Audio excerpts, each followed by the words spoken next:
അസ്സലാമു അലൈക്കും വറഹ്മത്തുള്ളാഹി വബറകാതുഹു.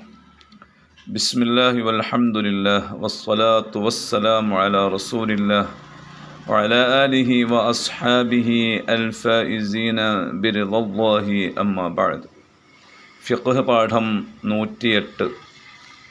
മരിച്ചവർക്ക് വേണ്ടി ഉദ്ഹിയ്യത്ത് കർമ്മം സ്വഹീഹാകണമെങ്കിൽ അവരുടെ വസിയ്യത്ത് ഷർത്താണ്. വസിയ്യത്തില്ലാതെ മരിച്ച വ്യക്തിക്ക് വേണ്ടി ഉദ്ഹിയ്യത്ത് നിർവഹിച്ചാൽ വലാ തജൂസു വലാ തഖഉ ഉദ്ഹിയ്യത്തുൻ അൻ മയ്യിത്തിൻ ഇല്ലം യൂസി ബിഹാ. ആ ഉദ്ഹിയ്യത്ത് അനുവദനീയമല്ല, അത് ഉദ്ഹിയ്യത്തായി പരിഗണിക്കപ്പെടുകയും ഇല്ല. മയ്യിത്തിന് വേണ്ടി ഉദ്ഹിയ്യത്തായി പരിഗണിക്കപ്പെടില്ല എന്നു മാത്രമല്ല, ആ നിർവഹിച്ച വ്യക്തിയുടെ ഉദ്ഹിയ്യത്തായി പോലും അതിനെ പരിഗണിക്കപ്പെടുകയില്ല. അപ്പോൾ കേവലം ആ അറുക്കപ്പെട്ട മൃഗത്തിൻ്റെ മാംസം ഒരു കേവല മാംസമായി മാറും എന്ന് ചുരുക്കം. വസിയ്യത്തുണ്ടെങ്കിൽ അങ്ങനെ നിർവഹിക്കുന്നതിന് തെറ്റില്ല, അത് സ്വഹീഹാവുകയും ചെയ്യും.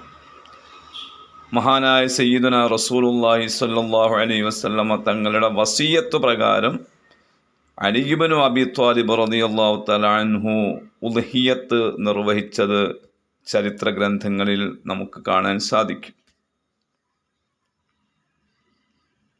അപ്പോൾ പിന്നെ അവിടെ ഒരു സംശയം വരാൻ സാധ്യതയുള്ളത്, മരിച്ച വ്യക്തിക്ക് വേണ്ടി സ്വതക്ക ചെയ്യൽ ജായിസാണല്ലോ, അങ്ങനെ ചെയ്താൽ അത് സ്വഹീഹാകുമല്ലോ. അത് ശരിയാണ്. സ്വതക്കയും ഉദ്ഹിയ്യത്തും തമ്മിൽ ചെറിയ ഒരു വ്യത്യാസമുണ്ട്. ഉദ്ഹിയ്യത്ത് സ്വതക്കയാണെങ്കിൽ തന്നെയും സാധാരണ ഒരു സ്വതക്കയല്ല. വയുഫ്റഖു ബൈനഹാ വബൈന സ്വദഖത്തി ബിഅന്നഹാ തുശ്ബിഹുൽ ഫിദാഅ അനിൻ നഫ്സി. ഉദ്ഹിയ്യത്ത് എന്ന് പറയുന്നത് ഒരാളുടെ ശരീരത്തിൻ്റെ മോചന ദ്രവ്യത്തോടാണ് അതിനെ സാദൃശ്യതയുള്ളത്. ഫതവഖഫത് അലൽ ഇദ്നി, അപ്പോൾ അതിന് ആ വ്യക്തിയുടെ തന്നെ സമ്മതം, ആ സമ്മതത്തെ ആശ്രയിച്ചിരിക്കുകയാണ്.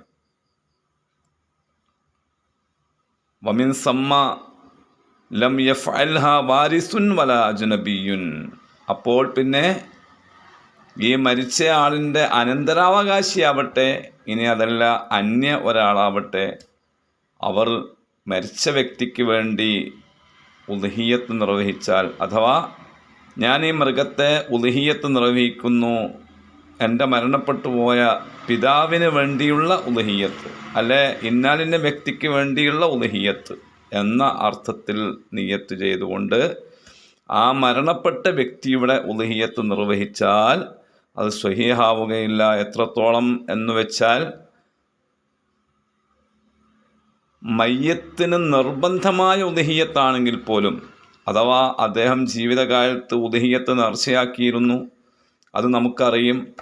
പക്ഷേ അദ്ദേഹം ആ ഉദ്ഹിയ്യത്ത് നിർവഹിക്കണമെന്ന് നമ്മോട് വസിയത്ത് ചെയ്തിട്ടില്ല.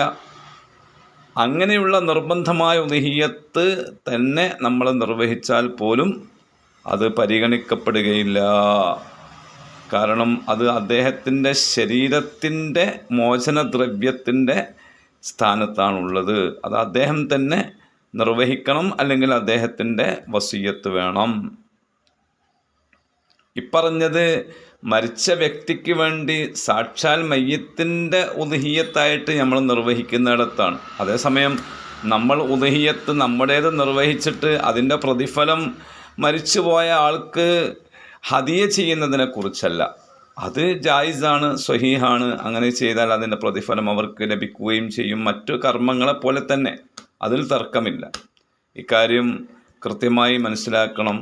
അള്ളാഹു നാഫിആയ ഇൽമ് നമുക്കെല്ലാവർക്കും ദിനംപ്രതി ഏറ്റി തരുമാറാവട്ടെ. ആമീൻ. അസ്സലാമു അലൈക്കും വറഹ്മത്തുള്ളാഹി വബറകാതുഹു.